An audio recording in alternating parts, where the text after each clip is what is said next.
бір әйел күн сайын Алланың разылығы үшін үйінің сыртына бір бөлке нан іліп қояды екен. Ал сол нанды алу үшін күн сайын бір бүкір қарт келеді екен. Бірақ ол алғыс айтудың орнына үнемі бір ғана оғаш сөзді қайталап, не істесең, сол өзіңе қайтып келеді дейтін. Бұл сөз әйелдің ашуын келтіретін. Оған қарт рахмет айтып дұға етудің орнына бос сөйлеп, күңкілдеп жүргендей көрінетін. Бір күні әбден шаршаған сәтінде оның басына жаман ой келеді. Осы әңгімені бір жола тоқтатайын деп, ол нанға у қосып қояды.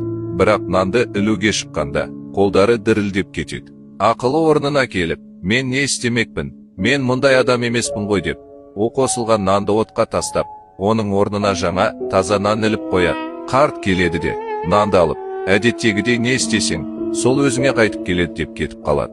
Сол кеште есік қағылады. Алдында оның жорыққа кеткен ұлы тұр екен. Киімі жыртылған, аштықтан әлсіреп, әрең тұр. Ол құлап бара жатып, анашым, мен аштан өліп қала жаздадым. Бірақ жолда бір қарт періште маған өз нанын берді дейді. Сол кезде ананың аяғының астынан жер тайғандай болады. Себебі, бұл таңертең өзі пісірген наны еді.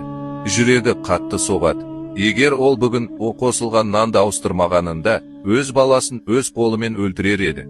Жақсылықта, жамандықта айналып келіп, өз иесіне қайтады дегенді ол тек сол кезде ғана түсінеді.